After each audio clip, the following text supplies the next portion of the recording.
नमस्कार, खबरें खेती में आपका स्वागत है। मैं हूं रूपम। अब आइए नजर डालते आज क्या है खास कृषि समाचार में।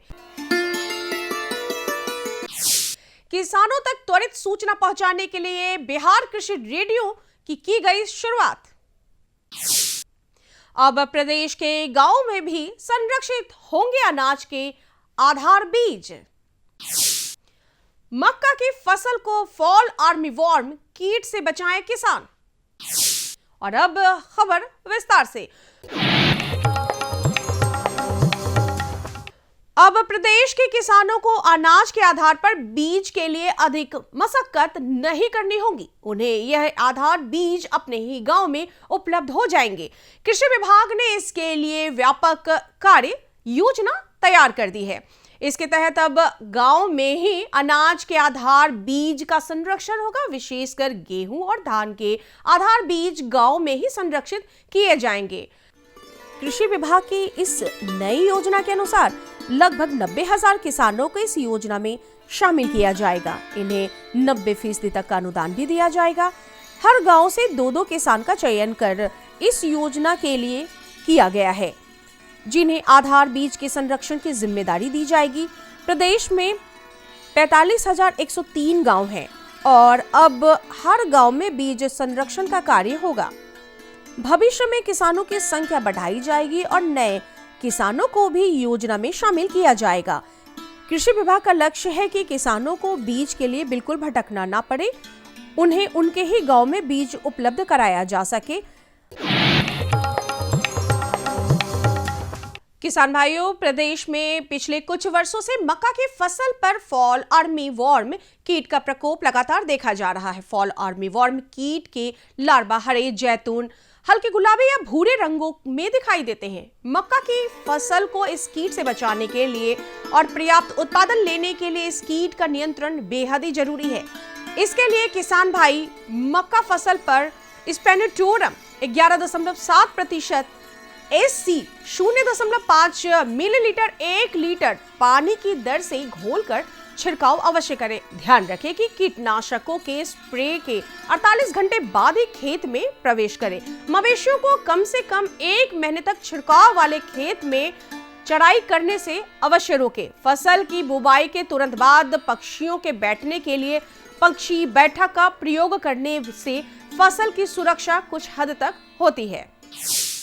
विशेष सूचना किसान भाइयों, आम का बेहतरीन उत्पादन लेने के लिए आम के मंजरों को कीट व्याधि से सुरक्षित रखना बेहद ही जरूरी है। आम के मंजरों पर मधुआ कीट, दहिया कीट एवं पाउडरी मिलम्यूट रोग का आक्रमण हो सकता है।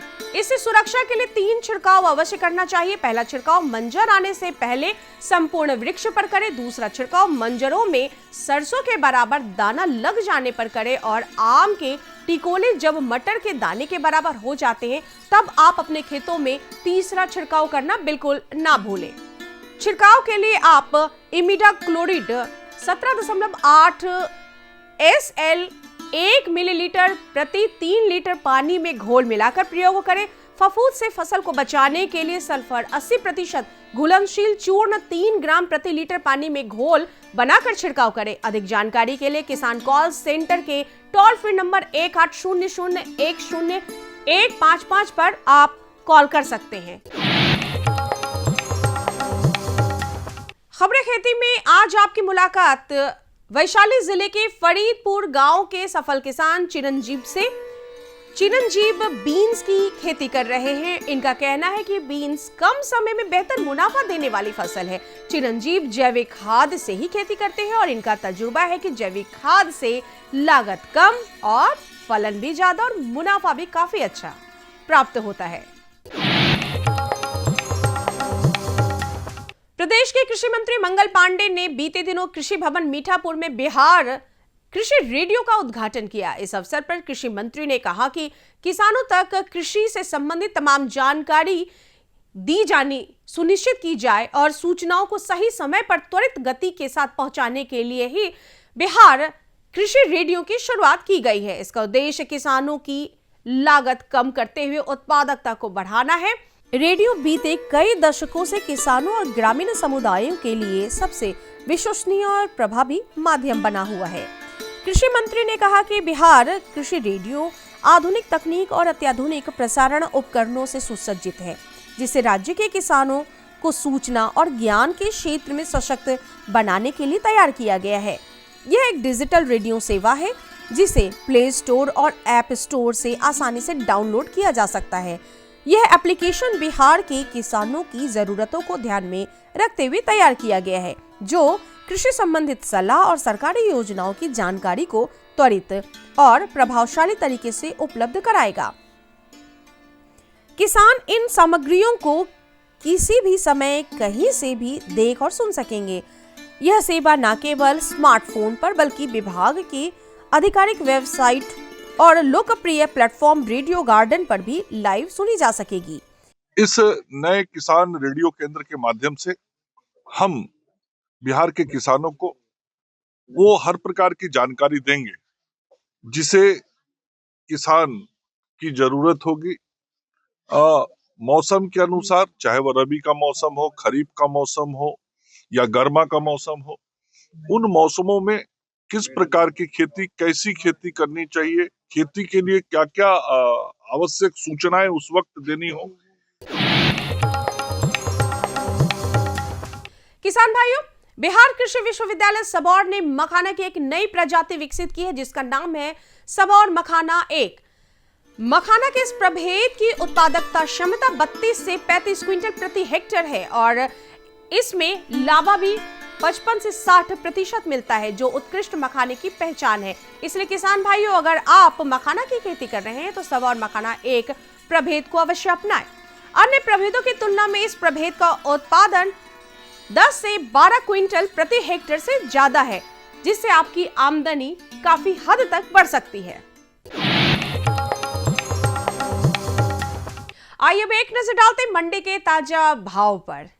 राजधानी पटना की बाजार समिति सब्जी मंडी में आलू और प्याज के भाव में उतार चढ़ाव के बाद कुछ इस प्रकार स्थिर बने हुए हैं। नया लाल आलू 3800 रुपए प्रति क्विंटल, नया सफेद आलू 3500 रुपए प्रति क्विंटल, लोकल प्याज 5200 रुपए प्रति क्विंटल। चलते चलते किसान भाइयों, आप देखिए मौसम का पूर्वानुमान और कृषि से संबंधित सलाह सुनिए। राजधानी पटना सहित पूरे प्रदेश में बर्फीली ठंडी पछुआ एवं उत्तर पछुआ हवा की रफ्तार से कनकनी बढ़ी रहेगी। कल आसमान पूरी तरह बादलों से आच्छादित रहेगा। मौसम विज्ञान केंद्र के अनुसार प्रदेश में अधिकतम तापमान 25 डिग्री सेल्सियस और न्यूनतम तापमान 11 डिग्री सेल्सियस बने रहने की संभावना है। साथ ही किसान भाइयों को सलाह दी जाती है कि तापमान अचानक गिरने से अगेती गेहूं की फसल में माहू कीट का प्रकोप देखा जा सकता है। खासकर गेहूं की जिस फसल में सिंचाई कर दी गई है उसमें माहू कीट की संभावना बढ़ जाती है। इस कीट के प्रकोप से पौधों का विकास रुक जाता है और पैदावार में 15 से 20% की हानि हो सकती है। इसलिए अपनी फसल को माहू कीट से बचाने के लिए कीटनाशकों का अनुशंसित मात्रा में छिड़काव अवश्य करें। अभी आप देख रहे थे कृषि जगत में हो रही तमाम हलचलों को खबरें खेती के माध्यम से। नमस्कार हमारे अन्नदाता किसान भाई बहनों, मैं पूनम आप सभी का आपके अपने पसंदीदा कार्यक्रम कृषि दर्शन में स्वागत करती हूं।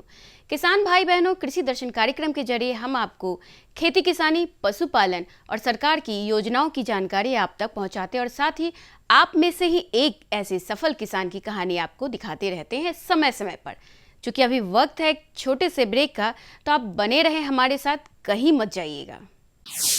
जब आप बीज की बुआई करते हैं तो बीज का उपचार कर लीजिए। उसको FIR भी कहते हैं, उसको हिंदी में फकीरा भी कहते हैं। F means fungicide, I means insecticide और दलहनी फसल में राइजोबियम। ये विभिन्न फसलों के लिए अलग अलग होता है। हर जोखिम से निकल कर फसल आए, सुरक्षित हो जाए। फसल बीमा से हर किसान अब आत्मनिर्भर हो जाए। अब सूखा पड़े या बाढ़ आ जाए कोई डर नहीं, अब ओले पड़े या कीट पतंगे फसल खा जाए कोई फिक्र नहीं। अब कैसी भी आपदा हमारी फसल पे आ जाए, क्षति होने पर हमारे दावों का उचित भुगतान मिलता है, क्योंकि हमने लिया है प्रधानमंत्री फसल बीमा। बुआई से फसल कटाई तक हर जोखिम का दावा, न्यूनतम प्रीमियम पर अधिकतम भुगतान का वादा। योजना से हर साल जुड़ रहे हैं 5 करोड़ से ज्यादा किसान। अब आपकी है बारी। नजदीकी कृषि कार्यालय, सहकारी समिति, बैंक शाखा, अधिकृत बीमा कंपनी या जन सेवा केंद्र में स्वेच्छा से करा सकते हैं पंजीकरण। फसल बीमा पोर्टल या फसल बीमा ऐप द्वारा भी किया जा सकता है पंजीकरण। प्रधानमंत्री फसल बीमा योजना, आपकी फसलों का संपूर्ण सुरक्षा कवच। कृषि एवं किसान कल्याण मंत्रालय, भारत सरकार। ब्रेक के बाद आप सभी दर्शकों का फिर से एक बार स्वागत है कार्यक्रम कृषि दर्शन में। दर्शकों, खड़ी, तिलहनी, दलहनी फसलों में कीट व्याधि प्रबंधन अगर समय से ना किया जाए तो कई समस्याएं उत्पन्न हो जाती है। साथ ही साथ हमारे किसान भाइयों को आर्थिक नुकसान भी पहुंचता है। तो कैसे करें कीट व्याधि नियंत्रण, और साथ ही साथ क्या जरूरी है कीट व्याधि प्रबंधन के लिए, आइए जानते हैं हमारे विशेषज्ञ डॉक्टर प्रमोद कुमार से। नमस्कार किसान भाइयों, स्वागत है आप सभी का कृषि दर्शन कार्यक्रम में। किसान भाइयों, रबी का जो ये अभी मौसम चल रहा है उसमें आपने खड़ी और दलहनी फसलों की खेती की होगी और संभवतः 30 से 35 दिनों की फसल हो चुकी होगी। आज का जो हमारा विषय है वह इसी पर आधारित है कि दलहनी और तिलहनी खड़ी फसलों में कीट व्याधि प्रबंधन कैसे करें। और इस खास विषय पर हमारे साथ बातचीत करने के लिए मौजूद हैं डॉक्टर प्रमोद कुमार, जो संयुक्त निदेशक हैं पौधा संरक्षण विभाग, बिहार, पटना में। सर, कृषि दर्शन कार्यक्रम में आपका हार्दिक स्वागत है। दलहनी और तिलहनी फसलों की जो कीट व्याधि प्रबंधन है उसे हमारे किसान भाई कैसे करें सर? दलहनी फसल में किसान भाई मुख्य रूप से मसूर की खेती करते हैं, चना की खेती करते हैं, मटर की खेती करते हैं, कहीं कहीं खेसारी की भी, जिसमें न्यूरोटॉक्सिन कम होता है, उसकी खेती करते हैं। और तिलहनी फसल में किसान भाई तोरी का करते हैं, पीला सरसों का करते हैं, इसकी खेती करते हैं। तो रबी फसल में, दलहनी फसल में जो है सबसे बड़ा जो है चैलेंज जो है वो कीट का होता है। सबसे बड़ी समस्या कीट की होती है और ये कीट है कजरा कीट। ये कजरा कीट क्या है? शाम को ढेले से निकल करके, खरपतवार के ढेर से निकल करके शाम को निकलते हैं और धरती के सटे जितने भी दलहनी फसल है, खास करके मसूर है, चना को काट करके गिरा देते हैं और गिरा करके फिर उसकी खड़ा करके बुआई कर देते हैं, ताकि किसान आए तो उसको पता नहीं चले। 1-2 दिन में जब वो सूख जाए 3-4 दिन के बाद तब पता चले। तो ये बहुत ही इंटेलिजेंट कीट है किसान भाई। ये जो है हमारे ताल क्षेत्र में हमेशा आता ही आता है। यह देखने में मटमैला होता है। इसके जो शिशु होते हैं उसको आप छुएंगे तो क्वाइल बना देगा, इस तरह से गोल बना देगा। वही कीट जो है जिसके शिशु हैं ठीक जड़ के नज़दीक रहते हैं। जड़ के आसपास की मिट्टी को हटाएंगे दलहनी फसल के तो वहीं वो मिलेगा, और ये बहुत ही खतरनाक कीट है। और दूसरा एक जो बहुत महत्वपूर्ण कीट है वो है फली छेदक कीट।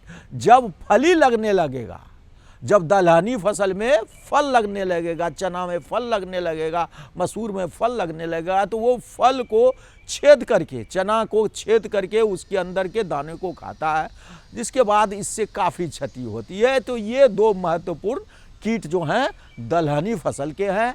तो सबसे ज़्यादा ये प्रभाव कब डालता है फसल पे? मौसम जब शुष्क रहता है, बादल रहता है या बारिश हो जाती है, मतलब इसका प्रभाव सबसे ज़्यादा फसल पे कब होता है सर? मैं पहले दलहनी फसल की चर्चा करूंगा। दलहनी फसल में लाही तभी आएगा जब आपका तापमान 15 से 12 डिग्री टेम्परेचर हो जाए। अपेक्षित आर्द्रता, जिसको रिलेटिव ह्यूमिडिटी कहते हैं, वो 99% हो जाए और बूंदाबांदी की स्थिति हो। और जब क्लाउडी वेदर होता है, बादल भरा रहता है, तो ऐसी परिस्थिति में लाही का काफ़ी प्रकोप हो जाता है। और जब लाही काफ़ी प्रकोप हो जाता है तो आप देखेंगे ऊपर से भी लाही गिरता है। इसको लाही की वर्षा भी कहते हैं। अब आते हैं सबसे जो महत्वपूर्ण सवाल है, जिसे हमारे किसान भाइयों को जानना बेहद ही ज़रूरी है कि इन सभी कीटों का जब प्रकोप हो जाता है फसल पे, तो इसका निदान हमारे किसान भाई कैसे करें? सबसे पहले मैं किसान भाई को ये अनुरोध करूंगा, चाहे दलहनी हो तिलहनी हो, जब आप बीज की बुआई करते हैं तो बीज का उपचार कर लीजिए। उसको FIR भी कहते हैं, उसको हिंदी में फकीरा भी कहते हैं। F means fungicide, I means insecticide, और दलहनी फसल में राइजोबियम। ये विभिन्न फसलों के लिए अलग अलग होता है। तो 2 ग्राम कार्बेंडाजिम और 5 से 6 ml क्लोरपायरिफॉस, उसको 1 किलोग्राम बीज में मिला करके आप उसको छाया में सुखाएं 7 से 8 घंटा, उसके बाद सूखा करके उसकी बुआई करेंगे। तो बुआई करने से चूंकि सीड पर कोट जमा हो जाता है बाहर, तो जो भी पैथोजन आते हैं, कीट आते हैं, उससे सट करके क्या हो जाते हैं, मर जाते हैं। अब जब कि हम लोग बीज भी छींटते हैं तो उसके आसपास की भी मिट्टी जो है क्या हो जाती है, स्टरलाइज हो जाती है। तो जरूर बीज का उपचार करें। और दूसरा महत्वपूर्ण चीज़ है, किसान भाई को हर दिन खेत जाना है। आपने बात की उपचारित बीज करके तब उसको हमारे किसान भाई लगाएं, लेकिन अगर कीटों का प्रभाव खड़ी फसल पे हो गया है, तब कौन से रासायनिक छिड़काव से उसे काबू में पाया जा सकता है? बहुत अच्छा आपने क्वेश्चन किया। अगर किसान भाई किसी तरह से बीज का उपचार नहीं किए हैं तो लाजमी है कि किसान के खेत में कीट का आप प्रबंधन या रोग का प्रबंधन होगा।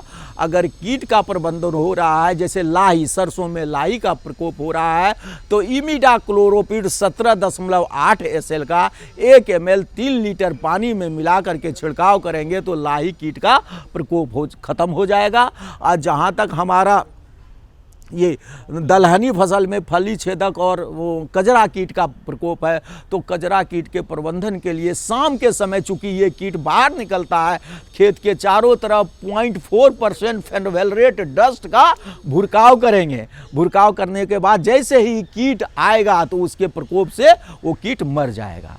एक सर ज़रूरी सवाल जो बाकी रह जाता है, उसे भी हम आपकी बौद्धिकता से, और आप इतने बड़े वैज्ञानिक हैं, कृषि वैज्ञानिक हैं, तो हम अपने किसान भाइयों तक ये आपकी राय जो है उसे पहुंचाना चाहेंगे कि जो हमारे किसान भाई दलहनी एवं तिलहनी फसलों की खेती किए हैं, तो ज़्यादा पैदावार के लिए कौन कौन सी ऐसी सावधानियां हैं जो कीट मकोड़े को प्रकोप को दरकिनार करते हुए उन्हें ज़्यादा पैदावार की प्राप्ति हो सकती है? मैं दलहनी फसल की बात करता हूं, तो दलहनी फसल में दाने तभी बनेंगे जब उसमें बोरन की मात्रा अधिक होगी।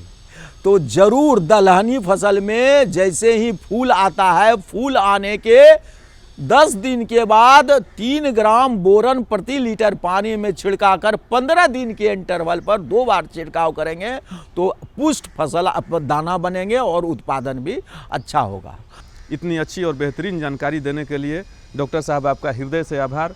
और किसान भाइयों, मिलते हैं कृषि दर्शन कार्यक्रम के अगले भाग में एक नई जानकारी और एक नए विशेषज्ञ के साथ। तब तक हमें और हमारी पूरी टीम को दीजिए इजाज़त। नमस्कार। दर्शकों, अभी आपने देखा खड़ी तिलहनी दलहनी फसलों में कीट व्याधि प्रबंधन। अब बारी अगले सेगमेंट की, जो कि आप में से ही एक किसान, सफल किसान की कहानी। जी हाँ, मैं बात कर रही हूँ आलोक कुमार जी की, जिन्होंने समेकित कृषि प्रणाली को अपनाकर सफलता हासिल की, साथ ही कई ऐसे किसानों को रोजगार मुहैया कराया और अपनी आय में भी वृद्धि की, और साथ ही साथ स्थानीय लोगों के लिए भी प्रेरणा बने हैं। तो आइए मिलते हैं आलोक कुमार जी से, और साथ में है रूपम जी, जो कि है हमारी एंकर। नमस्कार किसान भाइयों, आप सभी हमारे देश के अन्नदाता हैं और आपको बता दें कि दौर बदल रहा है। बदलते दौर के साथ हमारे देश के जो अन्नदाता किसान भाई बंधु हैं, उन्हें और उनकी आय को बढ़ाने के लिए हमारी सरकारें कृत संकल्पित हैं।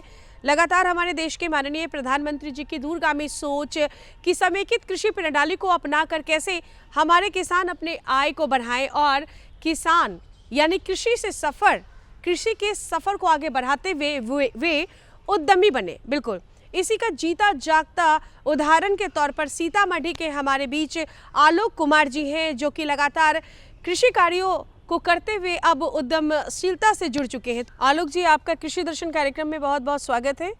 और आलोक जी, जैसा कि जानकारी है कि आप कृषि कार्यों को लगातार कई वर्षों से करते आ रहे हैं और अब उद्यमिता की सफ़र को आपने तय किया है और उद्योग भी कर रहे हैं, कृषि आधारित उद्योग भी कर रहे हैं। सबसे पहले आप हमारे किसानों को बताएं कि आपने कौन सी कृषि प्रणाली को अपनाया है और सरकार द्वारा कौन कौन से दिए गए लाभों को आपने उठाया है। जी, मेरा सीतामढ़ी में बथनाहा गांव में मेरा फार्म है और हम समेकित कृषि प्रणाली को अपना रहे हैं, जिसमें कि सीरियल्स क्रॉप के अलावे सब्जी, फल और तालाब, मत्स्य पालन वगैरह सभी का उसमें हम लोग समाहित करके और अधिक से अधिक आय अर्जन का उपाय करते हैं। मुख्यमंत्री बागवानी मिशन से मुझे नारियल का पौधा, अंजीर का पौधा मिला हुआ है, वो हमारे खेत में लगा हुआ है। उसके बाद जल जीवन हरियाली से हमने तालाब भी खुदवाया हुआ है, जल जीवन हरियाली योजना से। अभी स्ट्रॉबेरी की खेती भी हम कर रहे हैं। मेरा मूल ये आम का मेरा मूल खेती है। आम का करीब 15 एकड़ का बगीचा है और सिर्फ हम अपने ही बगीचा के नहीं, सीतामढ़ी जिला के करीब 85 किसानों को साथ ले करके हम देश के 20 राज्यों में आम की सप्लाई आज की डेट में हम ऑनलाइन मार्केटिंग कर रहे हैं। अभी जो योजना थी स्ट्रॉबेरी की, आत्मा से ये योजना मिली। और अच्छा, आपने स्ट्रॉबेरी अपने साथ लाया भी है। मैं अपने किसान भाइयों को दिखाना चाहूँगी कि भाई बहुत ही सुंदर और स्वादिष्ट स्ट्रॉबेरी, जिसे हम अपने बचपन से देखते आए हैं और ख़ासकर किताबों में पढ़ते रहे हैं। अब इसका स्वाद हमारे बिहार के हर एक बच्चों, हर एक लोगों को चखने को मिलेगा, क्योंकि अब स्ट्रॉबेरी की खेती बिहार में ही हो पा रही है और अंजीर की भी खेती अब बिहार में हो रही है। इसके बारे में हम बाद में बात करेंगे, लेकिन आप मेरे हाथ में देख सकते हैं कि स्ट्रॉबेरी है और हमारे यहाँ के प्रगतिशील और उन्नतशील किसान उगा रहे हैं और सरकार इसके लिए लाभ भी दे रही है। तो एक जो हम महत्वपूर्ण बात जानना चाहेंगे, आपने सरकार की बहुत सारी योजनाओं की भी बात की। आपने बताया कि आप आम के बगीचे को लगाकर और बहुत सारे किसानों को साथ लेकर लगातार कृषि आधारित उद्योग भी कर रहे हैं। एक जो अहम जानकारी आप हमारे किसान भाई बंधु को दें कि क्या आपने एफपीओज भी बनाया है? हमारा सेक्शन 8 में एक नॉट फॉर प्रॉफिट कंपनी हमने डेवलप किया है और उसके माध्यम से हम सभी किसानों को जोड़ करके उनके प्रोडक्ट की मार्केटिंग हम करते हैं।